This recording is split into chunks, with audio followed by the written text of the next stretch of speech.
ഏവർക്കും സിനിമാ വാർത്തകളിലേക്ക് സ്വാഗതം. വിസ്മയ മോഹൻലാൽ നായികയെ എത്തി ജൂഡാനി സംവിധാനം ചെയ്ത ഏറ്റവും പുതിയ സിനിമയാണല്ലോ തുടക്കം. സിനിമയുടെ 7ാം ദിനമായ ആദ്യത്തെ വ്യാഴാഴ്ചയിലേക്ക് എത്തിയിരിക്കുകയാണ്. അത് സിനിമ ആദ്യത്തെ ആഴ്ച പിന്നിടുകയാണ്. സിനിമയുടെ ഇന്നലത്തെ വരെയുള്ള കളക്ഷൻ നോക്കുമ്പോൾ ഇന്നലെ സിനിമയ്ക്ക് നമ്മൾ പ്രതീക്ഷിച്ചതിലധികം കളക്ഷൻ വർധനമാണ് നമുക്ക് കാണാൻ സാധിക്കുന്നത്. അത് ഗംഭീര കളക്ഷൻ വർധനമാണ് നമുക്ക് കാണാൻ സാധിക്കുന്നത്. കാരണം ഇന്നലെ കർക്കിടക വാവായിരുന്നല്ലോ. വാവായതുകൊണ്ട് തന്നെ സ്കൂളുകൾക്കും മറ്റ് എല്ലാ വിദ്യാഭ്യാസ സ്ഥാപനങ്ങൾക്കായാലും എല്ലാം അവധിയായിരുന്നല്ലോ. ഈ അവധി കാരണം കൊണ്ട് തന്നെ സിനിമയ്ക്ക് ഗംഭീര കളക്ഷൻ നമ്മൾ പ്രതീക്ഷിച്ചായിരുന്നു. ആ പ്രതീക്ഷ പോലെ തന്നെ സിനിമയ്ക്ക് ഗംഭീര കളക്ഷൻ വന്നിരിക്കുകയാണ്.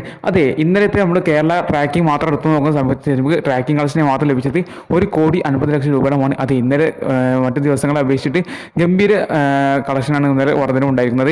ഇന്നലെ സിനിമയ്ക്ക് കേരളത്തിൽ നിന്ന് മാത്രം 1,80,00,000 രൂപയ്ക്ക് മുകളിലുള്ള കളക്ഷനാണ് സിനിമ കേരള കളക്ഷൻ മാത്രം നേടിയത്. ഇന്നലെ മാത്രം സിനിമയുടെ ഇന്നലത്തെ വേൾഡ് വൈഡ് കളക്ഷനായി നമ്മൾ കണക്കാക്കപ്പെടുന്നത് 3 കോടിക്ക് മുകളിലുള്ള കളക്ഷനാണ്. അതെ, ഇന്നലെയും സിനിമ ഗംഭീര കളക്ഷൻ വർധന നമുക്ക് കാണാൻ സാധിച്ചത് ഇന്നലെ വാവായതുകൊണ്ട് മാത്രം സിനിമയ്ക്ക് കളക്ഷൻ്റെ വർധന ഉണ്ടായതാണ്. അപ്പോൾ ഫാമിലി ഓഡിയൻസൊക്കെ സിനിമയ്ക്ക് കുതിച്ചു കയറുന്ന കാഴ്ചയാണ് നമുക്ക് എല്ലായിടത്തും കാണാൻ സാധിക്കുന്നത്. പല സിനിമ തിയേറ്ററുകളിൽ നമുക്ക് കാണാൻ സാധിക്കുന്നത് റെഡ് അലർട്ട് തന്നെയാണ്. അവിടെയൊക്കെ എല്ലായിടത്തും സീറ്റൊക്കെ ഫുള്ളായിട്ടാണ് നമുക്ക് കാണാൻ സാധിക്കുന്നുണ്ടായിരുന്നത്. എന്തായാലും സിനിമ ഇപ്പോൾ 7ാം ദിനത്തിലേക്ക് കടന്നിരിക്കുകയാണ്. ഇന്നും സിനിമയ്ക്ക് ഗംഭീര കളക്ഷൻ ഉണ്ടാകുമെന്ന് നമ്മൾ പ്രതീക്ഷിക്കുന്നത്. കാരണം ഇന്ന് 7ാം ദിനമാണല്ലോ, ഇന്ന് വ്യാഴാഴ്ച ദിവസമാണ്. പക്ഷേ ഇന്നലത്തെ അപേക്ഷിച്ച് സിനിമയ്ക്ക് ചെറിയ ഇടിവ് നമുക്ക് പ്രതീക്ഷിക്കുന്നുണ്ട്. കാരണം ഇന്ന് അവധി ദിനമല്ല, വർക്കിംഗ് ഡേ കൂടിയാണ്. എന്നിരുന്നാൽ പോലും ഒരു നല്ലൊരു കളക്ഷൻ ഇന്ന് സിനിമയ്ക്ക് നമ്മൾ എക്സ്പെക്ട് ചെയ്യുകയാണ്. ഇന്ന് നമ്മൾ എക്സ്പെക്ട് ചെയ്യുന്ന കേരള കളക്ഷൻ എന്ന് പറയുന്നത് 1.5 കോടി രൂപയോളമാണ്. അപ്പോൾ ഇന്നും സിനിമയ്ക്ക് നമ്മൾ വേൾഡ് വൈഡ് പ്രതീക്ഷിക്കുന്നത് 2 കോടി 2.5 കോടി റേഞ്ചിൽ തന്നെയാണ് സിനിമ ഇപ്പോഴും നിലനിർത്തി പോകുന്നത്. 1 കോടിക്ക് മുകളിലുള്ള കേരള കളക്ഷൻ ഇപ്പോഴും സിനിമ നിലനിർത്തി പോകുന്നുണ്ട് 7 ദിനം കടക്കുമ്പോഴും. അപ്പോൾ മികച്ച കളക്ഷൻ തന്നെ സിനിമ നേടിയിരിക്കുന്നത്. സിനിമയുടെ ഇതുവരെ 6 ദിവസത്തെ ആകെ ടോട്ടൽ കളക്ഷൻ നോക്കുന്ന സമയത്ത് സിനിമയ്ക്ക് കേരള കളക്ഷൻ മാത്രം വെറും 6 ദിവസം കൊണ്ട്, കഴിഞ്ഞ 6 ദിവസം കൊണ്ട് സിനിമയുടെ കേരള കളക്ഷൻ 15 കോടിക്ക് മുകളിലുള്ള കളക്ഷൻ എത്തിയിരിക്കുകയാണ്. അതൊക്കെ വെറും കേരള കളക്ഷൻ 15 കോടി എത്തിയിരിക്കുകയാണ്.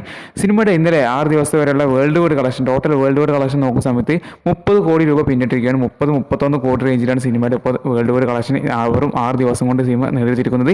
എന്തായാലും സിനിമ ഇപ്പോൾ 7ാം ദിനത്തിൽ കടന്ന് ഇന്ന് സിനിമയുടെ കളക്ഷനോട് കൂടിയിട്ട് ഇന്ന് സിനിമയുടെ മൊത്തം കളക്ഷൻ കേരള കളക്ഷൻ കൂടിയിട്ട് 33 കോടിക്ക് മുകളിലെ കളക്ഷൻ വരെ നമ്മൾ ഏകദേശം ഉറപ്പായിരിക്കുകയാണ്. എന്തായാലും സിനിമയ്ക്ക് ഇനി വരുന്ന ദിവസങ്ങൾ നിർണായകമാണ്. ശനി ഞായർ ദിവസങ്ങൾ വരാൻ പോവുകയാണ്. ഈ 2 ദിവസങ്ങളിലും സിനിമയ്ക്ക് മികച്ചൊരു കളക്ഷൻ നമ്മൾ പ്രതീക്ഷിക്കുന്നുണ്ട്. ആ കളക്ഷനോട് കൂടി സിനിമ എന്തായാലും 40 കോടി റേഞ്ചിൽ എന്തായാലും സിനിമയുടെ കളക്ഷൻ എത്തും നമ്മൾ പ്രതീക്ഷിക്കുകയാണ്. എന്തായാലും നിങ്ങളുടെ അഭിപ്രായങ്ങൾ തീർച്ചയായിട്ടും കമൻറ്റ് ചെയ്യുക. ഈ സിനിമ ഏതുവരെ കളക്ഷൻ നേടും നമുക്ക് കണ്ടറിയുന്നത് ചെയ്യാം. 50 കോടി കടക്കുമോ എന്നറിയാം. എന്തായാലും നിങ്ങളുടെ അഭിപ്രായം കമൻറ്റ് ചെയ്യാൻ മറക്കരുത്. പിന്നെ നിങ്ങൾ സിനിമ കണ്ട നിങ്ങളുടെ അഭിപ്രായം തീർച്ചയായിട്ടും കമൻറ്റ് ചെയ്യുക. പിന്നെ ഇതുപോലെ സിനിമ വാർത്തകൾക്ക് ധൈര്യം അറിയാൻ വേണ്ടിയിട്ട് നമ്മുടെ വീഡിയോ ലൈക്ക് ചെയ്ത് നിങ്ങളുടെ അഭിപ്രായം കമൻറ്റ് ചെയ്യുക. പിന്നെ ചാനൽ സബ്സ്ക്രൈബ് ചെയ്ത് ബെല്ലൈക്കൺ അമർത്താൻ മറക്കല്ലേ. അപ്പുറത്തൊരു നല്ലൊരു വീഡിയോ വീണ്ടും കാണാം. ബൈ.